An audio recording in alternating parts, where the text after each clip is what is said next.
Regime militar, ou um regime em que você não perde quilos, você camufla. É hora de entrar em pânico. Sério, eu não sei se vocês estão percebendo, mas tem muitos indícios de que o Brasil está flertando com o regime militar. E tem indícios fortes também de que o regime militar está flertando de volta. E deu match. Recentemente aconteceu um fato gravíssimo que indica que talvez esse regime, inclusive, já tenha começado. Não sei se vocês viram, mas Geraldo Vandré está de volta. Sim. Depois de 50 anos fora dos palcos. Talvez o Vandré só apareça em ditaduras. Assim como a Simone só aparece no Natal. E a Marina Silva em época de eleição. Mas o Vandré não é o único indício, nem o mais preocupante. Semana passada, 2 fotos muito importantes foram publicadas. Essa aqui, com certeza, você viu, que é quando chegou aquele amigo cheio de repetida brilhante para trocar. Né? E a outra foto, talvez você não tenha visto. Esse daí é o ministro da Segurança Nacional, Raul Jungmann, beijando a testa do general Vilas Boas, atual comandante-geral das Forças Armadas. Me lembrou aquele funk clássico, né? Vocês lembram? Beijo na boca é coisa do passado. A moda agora é beijar homem fardado. Beijinho na testa, pro golpe passar longe. Não. E sabe quando essa foto foi publicada? Essa foto foi publicada logo depois desse general do Vilas Boas ter ameaçado o STF no Twitter, na véspera da votação do habeas corpus do Lula. Lembra, né? Aquela sessão em que a Rosa Weber fez o Brasil envelhecer 12 anos em 1 hora?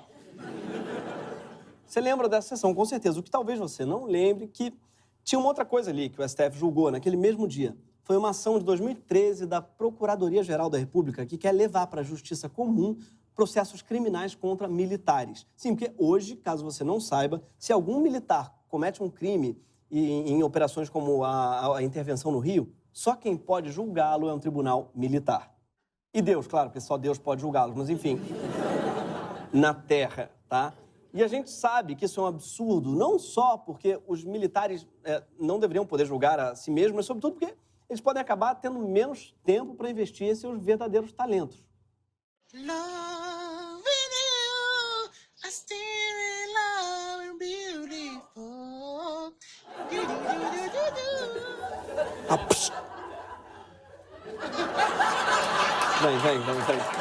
Vem pro meu time, vem. Vem pro meu time. Isso é o que eu chamo de intervenshow. Agora, voltando ao julgamento. Pouca gente fala, mas isso que os militares têm hoje se chama foro privilegiado. E a ideia era acabar com isso. O placar estava 2-1 com os ministros Marco Aurélio e Alexandre de Moraes a favor da manutenção do foro privilegiado e o Edson Fachin contra. Após os 3 votos, o ministro Luiz Roberto Barroso interrompeu a discussão por tempo indeterminado, pedindo vista, que é tipo um autos do STF, assim. Parou. Parece muito a espécie de João Kleber do STF, sabe? Para, Pikachu, para! Vamos falar de coisa boa, habeas corpus do Lula. O apoio à justiça militar não é o único indício de que nós estamos nos aproximando, de fato, do autoritarismo. A intervenção federal no Rio é mais uma prova dessa aproximação. Sim, porque há 57 dias um militar foi nomeado para cuidar da segurança pública do Rio. Mas não adiantou muita coisa. Crimes como assassinatos e roubo a cargas aumentaram desde que as tropas estão nas ruas. Por acaso ou não, o bairro com mais assassinatos foi justamente o bairro onde estão sediados os militares em Bangu. Né? Porque bandido carioca, todo mundo conhece, gosta de perigo. Né? Ali o batalhão, vamos roubar a carga aqui na frente, gente. Adoro perigo. Esse negócio de... Adoro um perigo. Esse negócio de intervenção militar é só realmente para agradar a opinião pública mesmo, porque nunca deu certo. Para ser, na verdade, mais justo, deu certo uma vez. Sim, das 11 ações do Exército no Rio nos últimos 25 anos, em apenas uma houve redução de crimes como homicídios, roubo a pedestres, carros ou veículos. Uma. 1 em cada 11 é uma taxa de sucesso menor do que a dos casamentos do Fábio Júnior.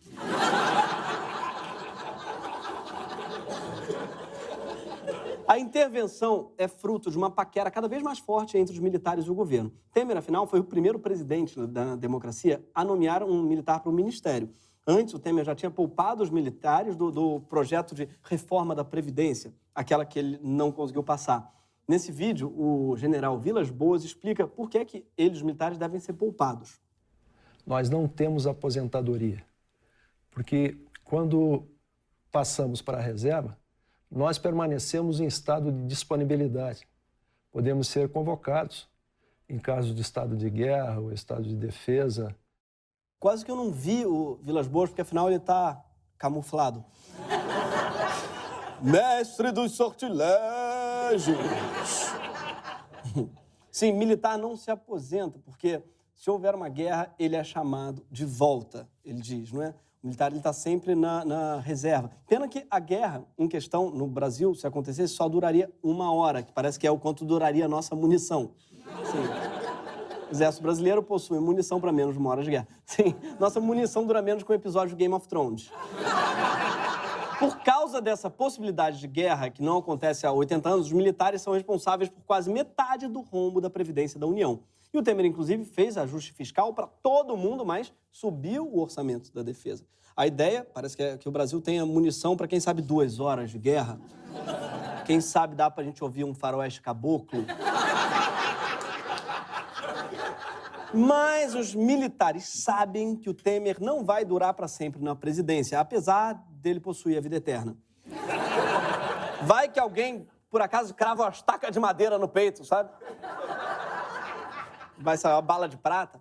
É por isso que, ao entrar para a reserva, o general Hamilton Mourão prometeu em entrevista se dedicar a eleger colegas nas eleições desse ano. Segundo ele, aspas, a sociedade está clamando por isso. Sim, está mesmo, em hinos patrióticos como esse daqui.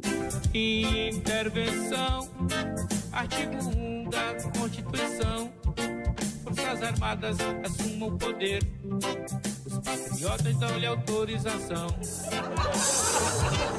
Um clipe de reggae pedindo intervenção é a prova de que o Brasil é o melhor país do mundo. Tem o Nat Roots, né? E a gente tem o nosso Nazi Roots. Há poucos dias, o Vem Pra Rua, né? Vem Pra Rua é um grupo que vai pra rua uma vez por ano quando o Lula é julgado. Ajudou a organizar um jantar para militares da reserva. Um dos generais presentes explicou a jornalistas do El País que, aspas, pelo fato de nós sermos aposentados, podemos, na visão deles, construir um grupo de sábios anciãos. Fecha aspas. Engraçado que eu achei que eles não podiam se aposentar. Engraçado. Mas não só podem se aposentar, como eles querem, pelo jeito, ser o pior spin-off de Senhor dos Anéis desde que a Record lançou Bela Aventura. Sábios anciãos. Nesse mesmo jantar estava o general Augusto Heleno. Ele disse que ele está com medo de, aspas, uma ditadura do judiciário. Olha, se um militar tem medo de uma ditadura do judiciário, imagino que deve ser foda mesmo. A coisa mais torturante deve ser o discurso da Rosa Weber. A meu juízo, a imprevisibilidade, por si só, qualifica-se como elemento capaz de degenerar o direito em arbítrio. Não adianta falar devagar se as palavras não fazem sentido.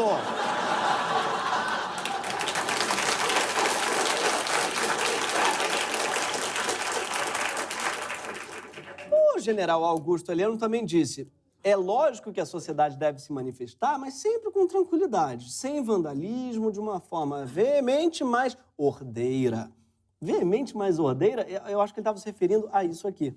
Seja patriota, quem não tá poupando a nação. Patriota verdadeiro, vem pra manifestação. Parece muito uma lamba aeróbica da CBF, uma coisa... E o mais estranho é que parece muito com uma outra música que eu já cantei aqui hoje.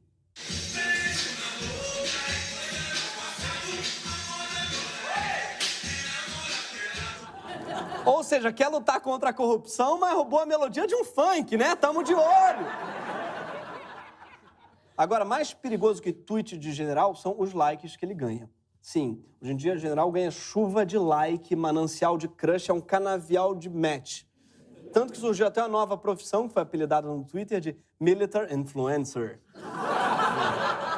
Gente, Olha o mimo que eu recebi hoje, um coturno, Mara. Hashtag camufla.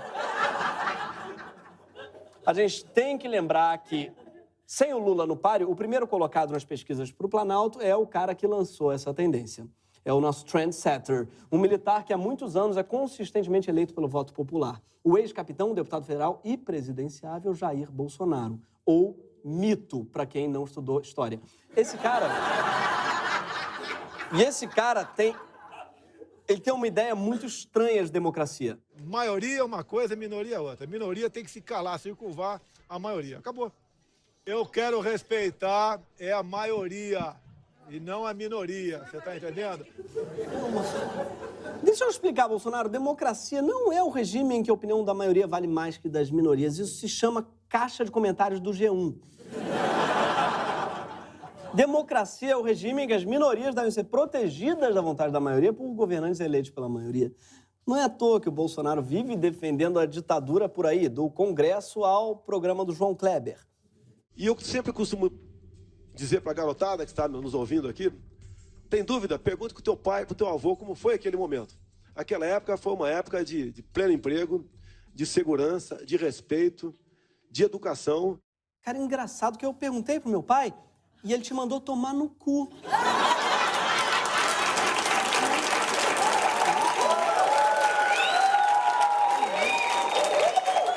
Louco isso. Muito louco, meu pai. Sério, meu pai... E olha que ele teve educação na época da ditadura.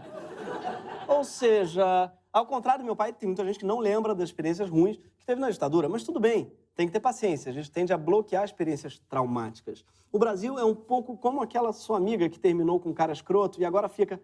Ai, mas ele era tão fofo. Não, não era e a gente vai te lembrar, amiga. Vamos mandar foto do cara usando o cavalão da Ralph Lauren. A gente vai, é isso que amigo faz. Vai lembrar que ele usava um carro com neon embaixo.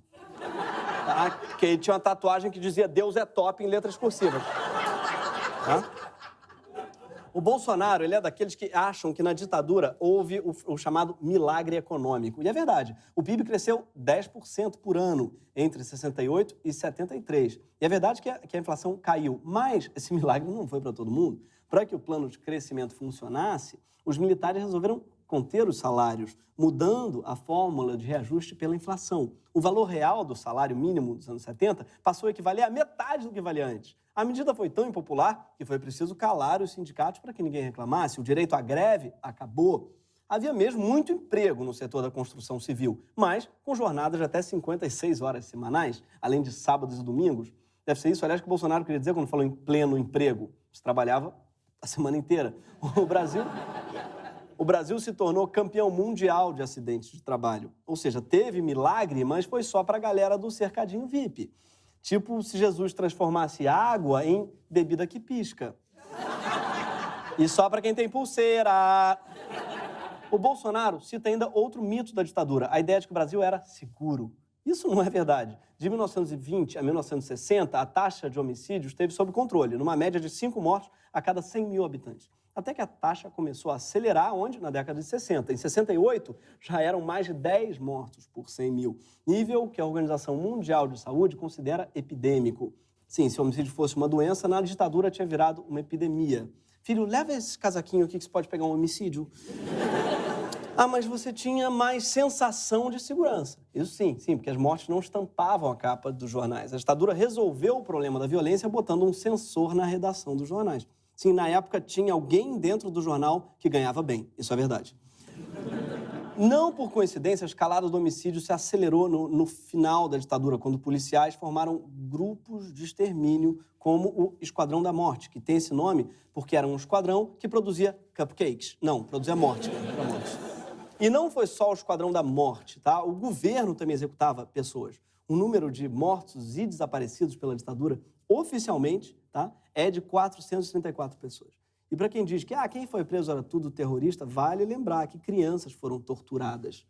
E não me vê alegar que toda criança de 3 anos é uma espécie de terrorista. Não. Não. É muito importante ouvir as vítimas, sério. Falando sério, a não ser, claro, que você seja o Amado Batista, que foi torturado na ditadura, mas o Amado extremamente acha que mereceu nesse vídeo. Eu acho que quando uma criança cospe a sua cara, chuta a sua canela... Mas o que você estava fazendo errado? Você estava mandando dinheiro O que a mãe e o pai cara? devem fazer? Não deve corrigir? Deve corrigir. Então, eu estava fazendo uma coisa que não era correta. Eu acho que... Você acha que foi uma boa correção que te deram? Eu acho que foi. Você tá louco, amado. Marília Gabriela, maravilhosa. Marília Gabriela.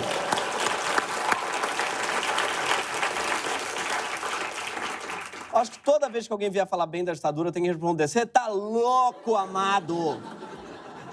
Né? A não ser pelo louco do amado, ninguém acha que mereceu ser torturado. E, finalmente, na ditadura, houve, sim, corrupção e muita. Só que os casos só começaram a ser apurados depois do fim do regime militar. Como a gente pode ver nessa entrevista do então Procurador-Geral da República, Sepúlveda Pertence, cujo nome parece uma magia do Harry Potter. Sepúlveda Pertencios! Para o povo, doutor Pertence, a pergunta fundamental é a seguinte: o senhor que está acompanhando vários casos ao mesmo tempo, Sunaman, Coroa, Brastel, etc., é uma pergunta só que eles fazem. Quando é que o pessoal vai para a cadeia? Eu gostaria de saber. Spoiler, ainda não foram para a cadeia, até hoje. Sabe a ponte Rio-Niterói? É uma obra faraônica que custou bilhões de reais e que, segundo o Tribunal de Contas da União, foi superfaturada. Sabe o Minhocão, obra feita por Paulo Maluf, na mesma época em São Paulo? Mesma coisa. Aliás, sabe o Paulo Maluf? Ele também é uma obra superfaturada feita pela ditadura. Mas era outro tipo de corrupção, né? Não era que nem hoje, que o Marcelo Odebrecht dá 100 milhões para ganhar licitações da Petrobras. Realmente, não era. Naquela época, as empresas já estavam dentro do Estado. O golpe militar de 64 não foi dado só por militares. Teve um apoio imenso de setores da sociedade civil, incluindo empresários. Mais de 80 empresas financiaram ou, pelo menos, apoiaram a ditadura. Sim, não foi um golpe, foi um crowdfunding. Os presidentes de algumas empresas até participavam de sessões de tortura. E quem disse isso foi o então cardeal de São Paulo, Dom Paulo Evaristo Arns. Eram torturados também à vista de alguns ricaços que pagaram para poder assistir à tortura dos inimigos deles. Essa é a recompensa mais estranha para um catarse. Os ricaços pagavam para ver os inimigos sendo torturados. Hoje em dia a gente só quer que os inimigos tenham vida longa para poder ver de perto a nossa vitória. Progredimos. A participação dos empresários na ditadura era escancarada. Os fornos da empresa Votorantim foram usados para queimar toneladas de livros, filmes e até capas de discos. Na Argentina, um dos crimes pelos quais o ditador Videla foi condenado à prisão perpétua foi o de genocídio cultural, por ter queimado livros durante a ditadura. Sabe o que aconteceu aqui? Nada. Em compensação, os torturadores no Brasil foram... Não, nada. Também nada aconteceu com eles. Aliás, aconteceu sim, eles ganharam aposentadoria e estão fora da reforma da Previdência. A realidade é que os 20 anos de regime militar causaram muitos dos maiores problemas que temos hoje em nossos 29 anos de democracia. Fez explodir a violência, corrompeu a polícia e entregou a mídia para os seus aliados. E foi, além de corrupto, um regime de total impunidade. Por isso, é meio triste, ridículo mesmo, ver que a maioria de quem pede a volta dos militares ao poder está pedindo o fim da corrupção. Mas não dá para dizer que todo mundo que pensa assim é louco ou burro, porque não seria justo com os fascistas. Agora...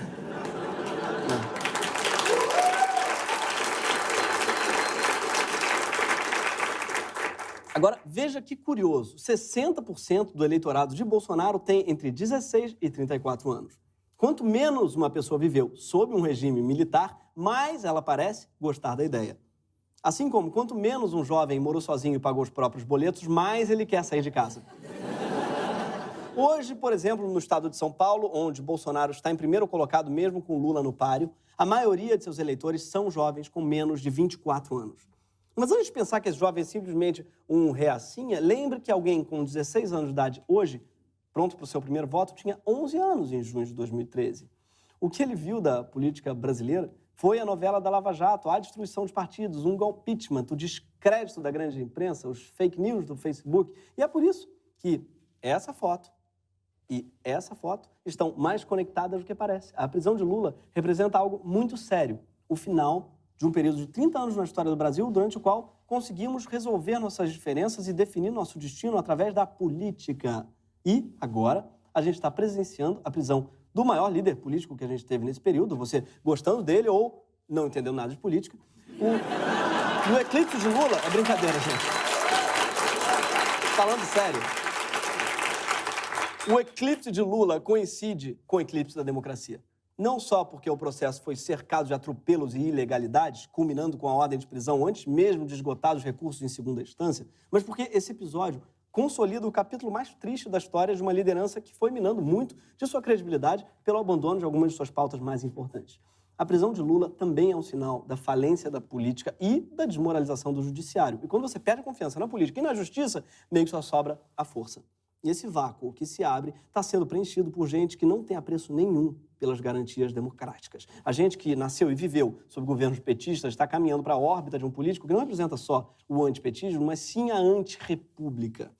Mas existe uma razão mais holística para esse momento periclitante da nossa história. Nossa democracia não tem nem 30 anos. Ela é mais nova do que o Felipe Dilon.